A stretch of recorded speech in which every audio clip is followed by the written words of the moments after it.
If you told me when I started my gardening journey that my beds would look like this, simple rows, all the same size, organized by crop, I would have thought it was too conventional.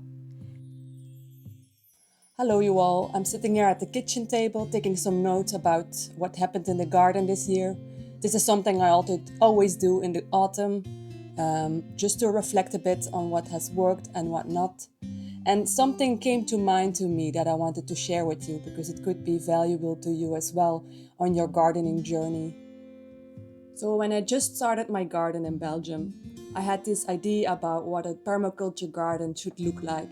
And I had all those curved beds and spiraling forms in my gardens, and all the beds had different shapes and sizes to them. And I was planting herbs and cabbages and other and like potatoes and everything all together in one bed because that was my idea of a polyculture. And I was trying to figure out which species should grow together to make a more productive garden. And although that garden was really beautiful and it was really interesting to look at all the different colors and shapes, it didn't really feed us because I think I was focusing on the wrong things. And I came across something that changed the way I looked at this, and it's called the 80-20 principle, also known as the Pareto principle. And this principle tells us that 20% of our efforts bring 80% of the results. So I realized a little while back, now that we are in the season of little ones, that we really needed to figure out how to grow more food with minimal effort and really focus on the 20% that give us the 80%. Zeg, jij wilt iets van mij, hè? Zeg, jij wilt iets van mij, hè? Jij wilt iets van mij, hè, Kater?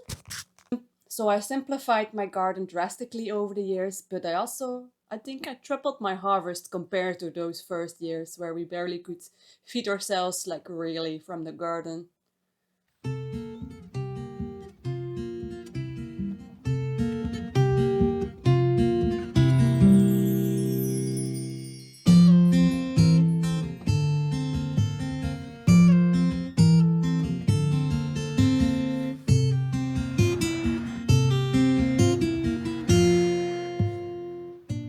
These are my 20% crops, the ones that give us 80% of our food, the ones that I grow in what I call micro monocultures, one crop per bed for easy harvesting and maintenance. Potatoes. We use the root stout method. Lay them on the ground, cover with a thick organic mulch, no tilling, weeding or watering. The carrots. Straight rows in their own bed. Easy to harvest efficiently. They go straight into the root cellar where they keep all winter and they ferment beautifully.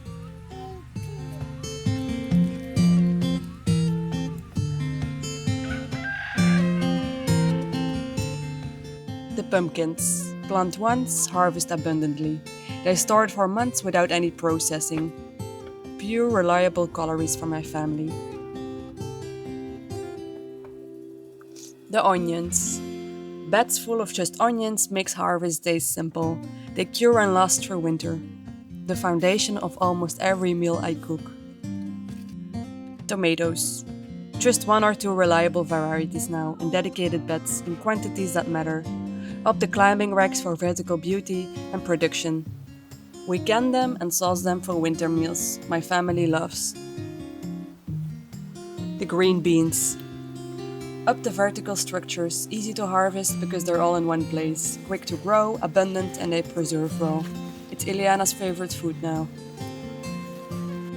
The cabbages. This is where fermentation becomes magic. We make sauerkraut, kimchi, and fermented vegetables in every form.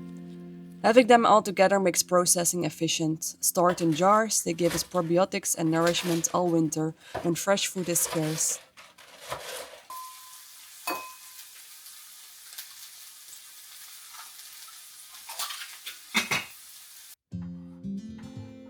So this week I have been processing a row of cabbages into different types of sauerkraut, with onions, garlic and carrots mixed in there as well.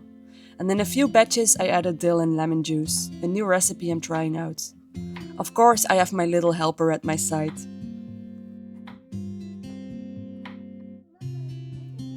So how do you find your 20%, especially if, like me, you're juggling parenthood and limited time? Start by asking, What do I actually feed my family? Not what looks interesting in a seed catalog. Not what you saw on someone's Instagram page.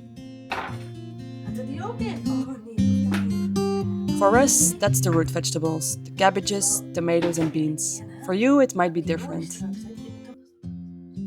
Then ask, what stores well in my climate with my infrastructure? We have a root cellar, so root crops make sense, and we do a lot of fermentation, so cabbages and carrots are perfect. But if you have different storage methods, your 20% will look different. And finally, what grows well here without constant intervention? What can I maintain even on the hard days when the kids need me more than the garden does? Let go of the crops that demand constant attention for minimal return, and let go of 20 varieties when 2 would do. Let go of the idea that a productive garden has to be complicated.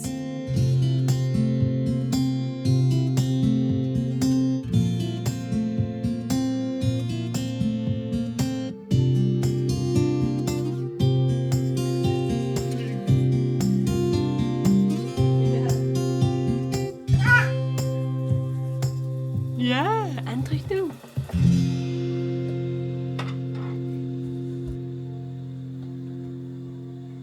Ja.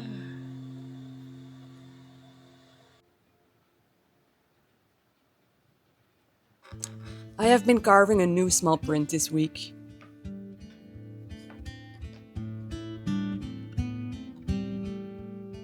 It shows a mother kneeling in the vegetable garden, holding a toddler in one arm and a cabbage in the other. The little one is playing with a carrot, discovering the world through the garden.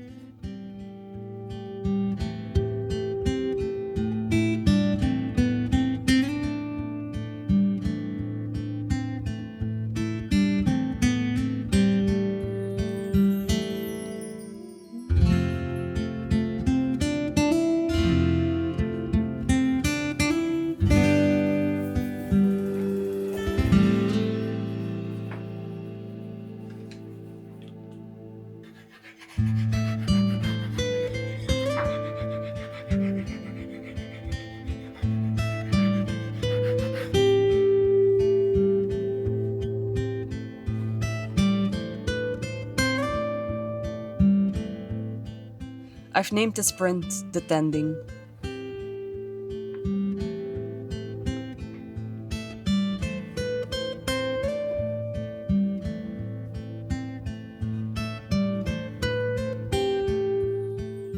Also, the Midnight Wonders print I showed last week of the 2 little girls sitting underneath a blanket, soaking up the magic of the nighttime garden has been received well. Thank you for that.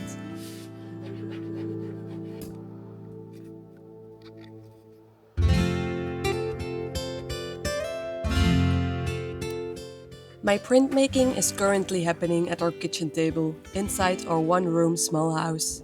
And my bigger-sized printmaking supplies, like the papers, are stored behind the sofa because of lack of space.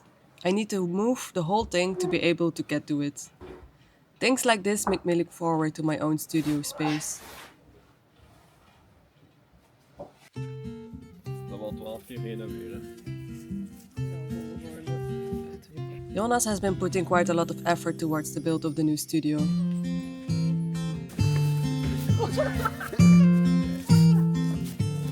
Where I will finally have some space and proper storage units in the future.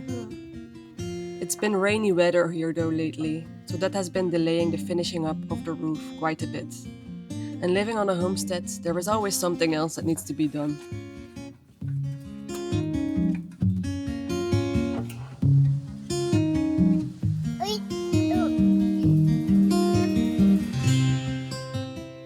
That being said, he is doing the last bits and pieces of the roof now, before the winter settles in.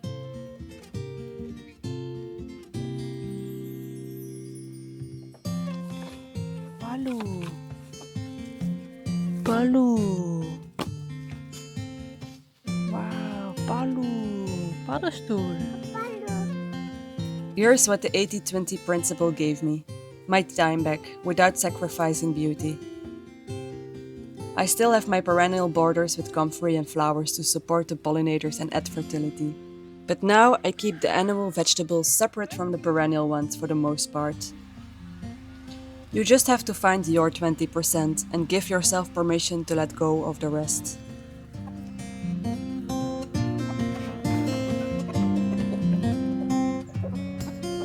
Hoppa. Het zijn grote hoorns.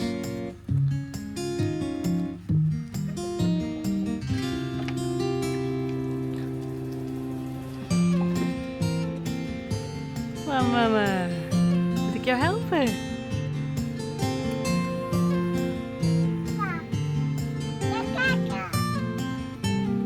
Kaka? Oh, daar is kaka. Ja, dat klopt. That being said, I wouldn't say that gardening doesn't come with its own challenges every year. For example, the slug population seemed to have exploded this autumn because of the rainy, wet summer. This is something I have not had to deal with before in the garden, so let's hope for some cold temperatures this winter. That might be helpful in this case.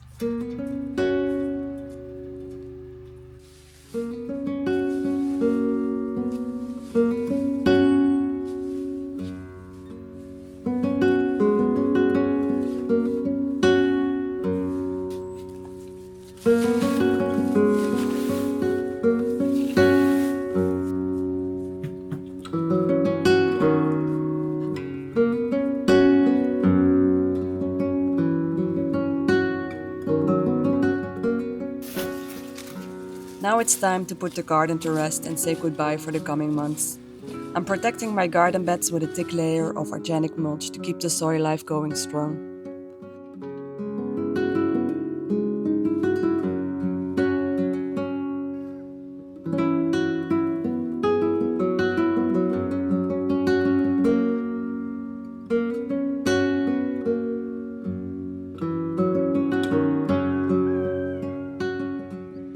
Thank you so much for watching.